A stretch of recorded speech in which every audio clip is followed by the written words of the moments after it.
You know, sometimes the most powerful moments in life don't come wrapped in glory. They come wrapped in fire. The act of burning a sacred text like the Quran in public is not simply an incident to be dismissed as a moment of rebellion or free speech. It is an act deeply rooted in ignorance. Not just ignorance of a religion or a group of people, but ignorance of the very humanity that connects us all. It is the kind of ignorance that blinds a person to truth, that locks the heart in fear and replaces curiosity with contempt. The man who burned the Quran may have thought he was making a statement, standing against something he didn't understand. But in reality, he was standing on a platform built by fear and misinformation. Ignorance, in its purest form, doesn't always wear a hateful face. Sometimes it looks like pride. Sometimes it looks like self-righteousness. Sometimes it's wrapped in the illusion of boldness, when really, it's cowardice hiding behind a matchstick. The man didn't know what the Quran really says. He didn't know the prayers whispered over its pages, the comfort it brings to a grieving soul, the strength it gives to a struggling parent, or the peace it offers to someone kneeling in the quiet before dawn. He saw only the surface, a book, a symbol, but not the humanity, not the hope, not the faith behind it. That's what ignorance does. It dehumanizes. It turns people into caricatures, cultures into threats, and faith into an enemy. It creates a world where you're afraid of what you don't know instead of being humbled by what you could learn. And that fear, when unchecked, turns dangerous. It turns destructive. It turns into acts like the one we witnessed. A man believing that burning a holy book would somehow prove a point or spark change. But real change doesn't come from fire. It comes from understanding. It comes from sitting across from someone you think is different and realizing they laugh like you, love like you, cry like you, pray like you. It comes from asking questions, not throwing accusations. Ignorance ends the moment we open a door instead of closing it, the moment we choose to listen instead of shout. And yet, in that moment of fire, the man was not alone in his ignorance. He was standing in the echo chamber of a world that has fed fear of the other for generations. A world that profits off division, that teaches people to be suspicious of names they can't pronounce and stories they've never heard. The act of burning the Quran didn't start that day. It was built on years of not knowing, not seeking, not caring to understand. The tragedy wasn't just the flames licking the edge of a sacred book. It was the years of silence, of not asking why that book matters to billions. He believed he had power in that moment. He believed the act would speak volumes, and it did, but not in the way he expected. Because ignorance speaks loud, but it does not speak truth. And when you act from a place of ignorance, you reveal more about your own emptiness than anything else. What he didn't realize is that the fire he lit didn't destroy something holy, it exposed something hollow. It didn't reduce the Quran, it revealed how little he knew of what it stood for. And that is the cost of ignorance. The moment you believe you've made a bold stand, the world sees only how far you've fallen from understanding. The moment the match was struck and the Quran caught fire, the world seemed to pause. It wasn't just a book burning, it was a provocation, a symbol set aflame, a sacred text desecrated in front of cameras and spectators. Within minutes, the footage was online, retweeted, reposted across every platform imaginable. And just like that, what started as one man's act of ignorance exploded into a global moment of tension, grief, and outrage. In cities around the world, people watched the video in disbelief. In mosques and living rooms, on subways, at work, phones lit up with the image of a man who thought destruction could speak louder than respect. The initial response was visceral. Tears welled in the eyes of those who knew the words of the Quran by heart. The pain wasn't just religious, it was personal. This wasn't just about faith. This was about dignity, about humanity, about watching something deeply sacred be violated in broad daylight. People took to the streets. Not in violence, but in presence. Peaceful protests formed almost instantly. Muslims and non-Muslims stood shoulder to shoulder, holding signs that read to respect all faiths and a love is stronger than hate. The air was thick, not just with the heat of frustration, but with a deep collective mourning. Mourning for a moment that revealed how easy it still is to target a people, a belief, a community. There were those, of course, who wanted retaliation. Whispers of revenge started brewing in online forums and private group chats.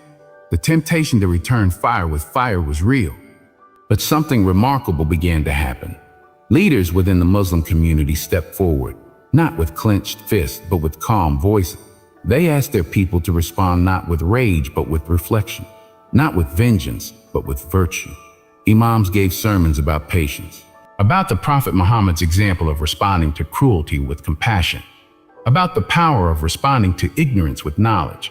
They reminded people that the Quran had survived far worse than fire. It had survived exile, persecution, and centuries of hostility. And it would survive this too. Because what is written in the hearts of believers cannot be erased by flame. That message began to spread, and then came the unexpected. Outside the very place where the Quran was burned, flowers began to appear, not from Muslims, but from neighbors, strangers, even those who didn't follow any faith at all. Notes were left behind. We stand with you. Your pain is our pain. This is not who we are. One local church held a candlelight vigil, reading from the Quran alongside verses from the Bible, side by side as they were always meant to be. Messages of peace, not division. The man who lit the fire, he didn't vanish. He watched it unfold. And what he saw wasn't fear, wasn't chaos. It was grace. It was people refusing to be provoked. It was communities choosing dignity over destruction. And in that refusal, in that steadfastness, his message, whatever it was meant to be, crumbled into silence. The fallout wasn't what anyone expected. It didn't divide, it revealed. It revealed the strength of faith, the depth of restraint, and the quiet but undeniable power of unity. What burned that day wasn't the Quran, it was the illusion that hate could break what love has built. And in the ashes, something stronger rose, something unshakable, something speechless. As the embers of the burned Quran settled into ash, the world expected fire to meet fire, expected fist fury and flames in return. That's how these things usually go. Hate gets answered with more hate, and the cycle spins faster until no one remembers how it started. But what happened next caught everyone off guard. No angry mob, no riots, just one man, one Muslim man who stepped forward, not to retaliate, but to respond. He walked up to the man who had burned the Quran. The crowd held its breath. Cameras zoomed in. Tension tightened like a drawn bow. And then he spoke. A peace be upon you. Not a scream, not a threat, a blessing. He didn't reach for revenge. He extended his hand. He didn't curse the man. He offered him a bottle of water. And that single simple act shook the ground beneath the moment. Because you could see it on the face of the man who had lit the fire. He didn't know what to do with that kind of response. He was ready for anger. He was braced for backlash. But he wasn't ready for kindness. Not there, not then, not then. Not from the very person he had just tried to humiliate. That's what grace looks like. It's quiet. It doesn't shout. It doesn't explode. But it cuts deeper than any insult ever could. Because it shows you a mirror. And in that reflection, you're forced to reckon with yourself, with your actions, with your heart. In the hours that followed, something started to shift. People who had never read the Quran began looking into it, asking why this book could inspire someone to respond to hate with peace. Journalists, pastors, teachers, activists, they started talking about what it means to hold your ground without lowering your character. One woman tweeted, "I don't know much about Islam, but that was one of the most powerful things I've ever seen." That tweet alone got millions of views. It wasn't just Muslims who felt seen in that moment. It was anyone who had ever been vilified, anyone who had ever been painted as the other, anyone who had ever had to fight twice as hard to be treated like a human being. That act of grace became a symbol, not of weakness, but of discipline. Because to show compassion to someone who just spit in your face, that takes strength most people don't understand. And maybe that's why it echoed the way it did. Because the world's tired. Tired of shouting matches, tired of cancel culture, tired of bloodshed masquerading as justice. When that man chose grace, he flipped the script. He took control of the story. And in doing so, he changed more minds than any argument ever could. He didn't do it for applause. He didn't do it for the cameras. He did it because his faith taught him that responding to darkness with light is how you push it back. He believed in mercy, not just as a word, but as a way of life. The man who burned the Quran, he never expected to be shown mercy. And maybe that's what haunted him most. Not the backlash, but the absence of it. The grace that confronted him didn't yell. It stared him in the soul and said, "You can still choose who to be."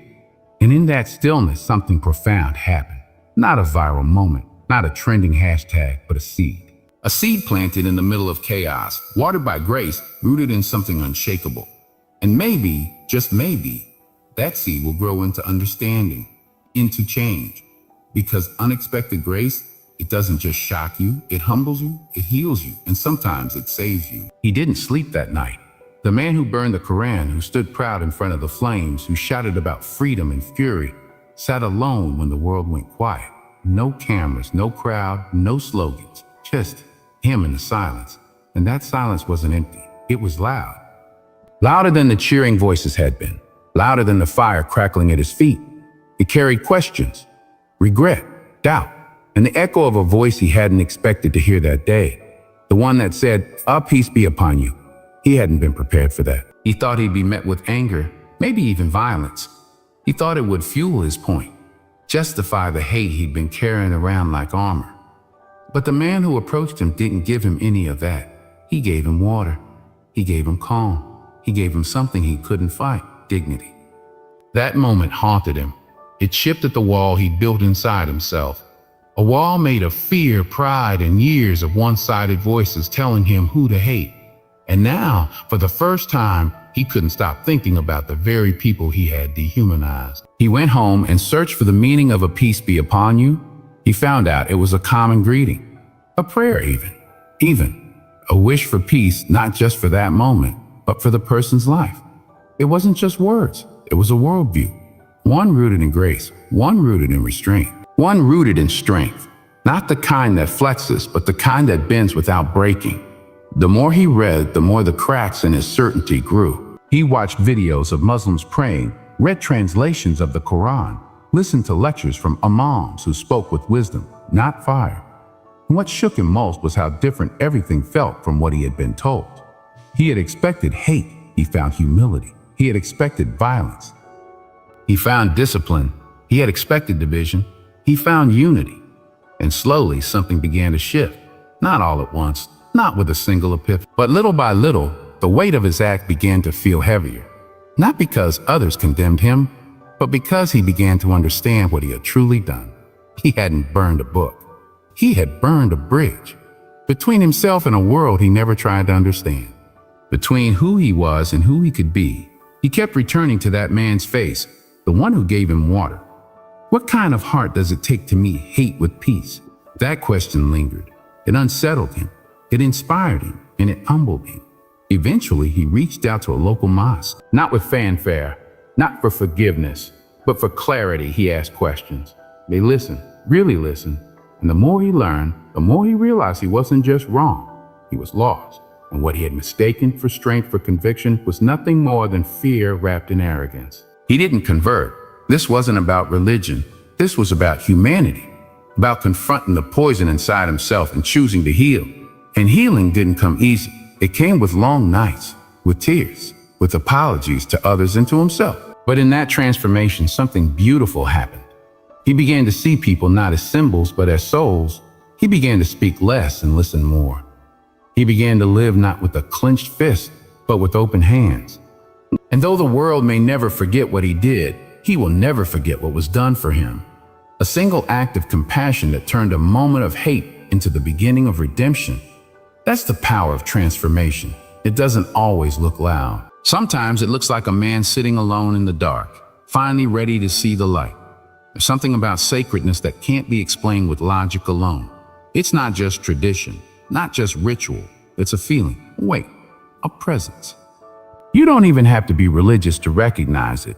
You just have to pause long enough to feel the reverence that rises when something greater than yourself enters the room. This sacredness isn't about proving a point. It's about touching something eternal, something untouchable by the noise of the world.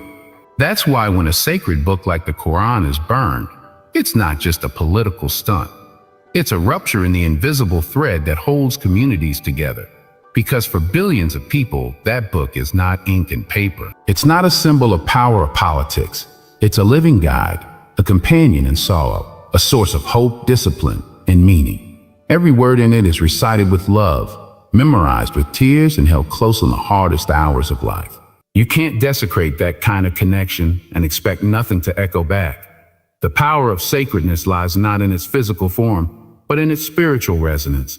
You can burn the pages, but you cannot burn the spirit behind them.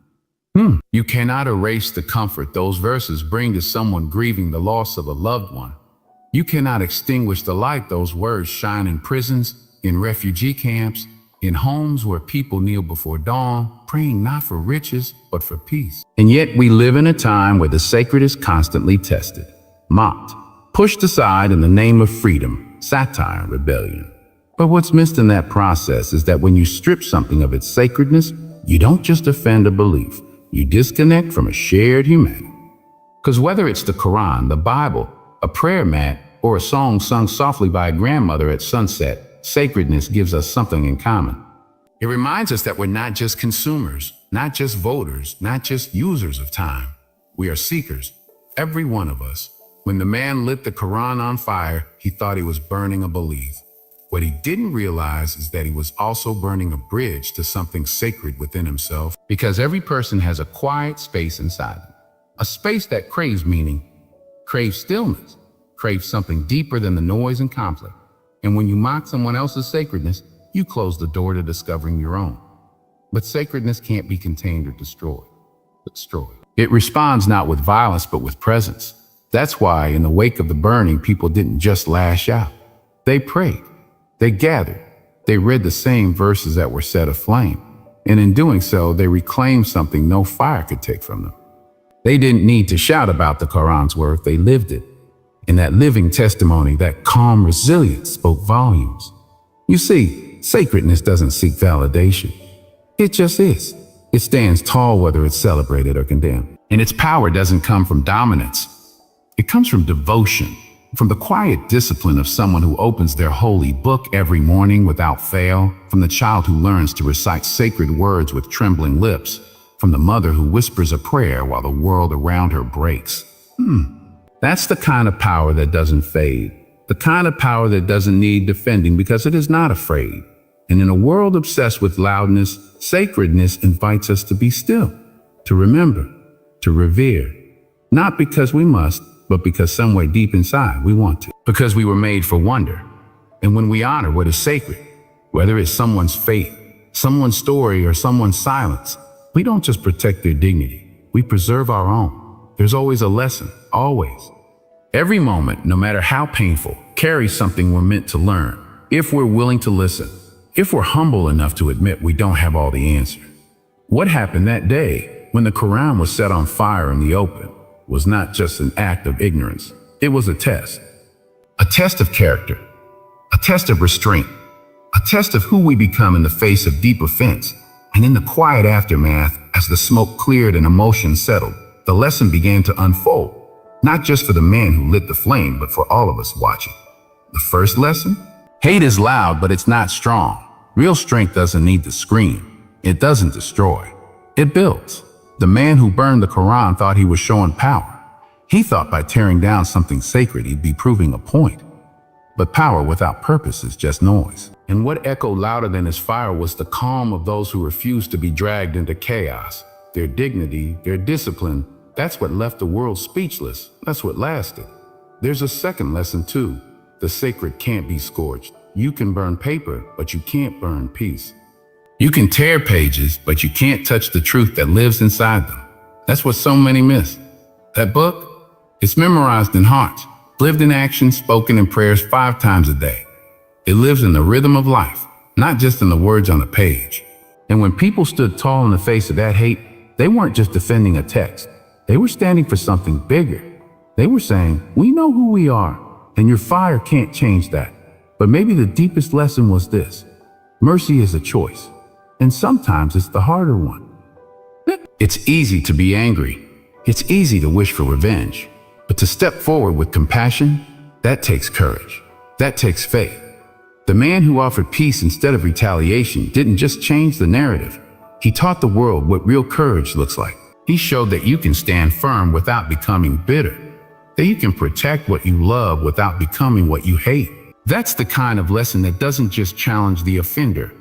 It challenges us to look at how we respond to the world. Are we reactive or reflective? Are we building bridges or burning them? Are we lifting others up or just waiting for them to fall? Because the truth is, every one of us has a fire inside, and we choose how we use it. We can use it to light a path, or we can use it to scorch the earth. That man who committed the act, he learned something too. Not from lectures, not from punishment, but from the unexpected, the grace he was shown.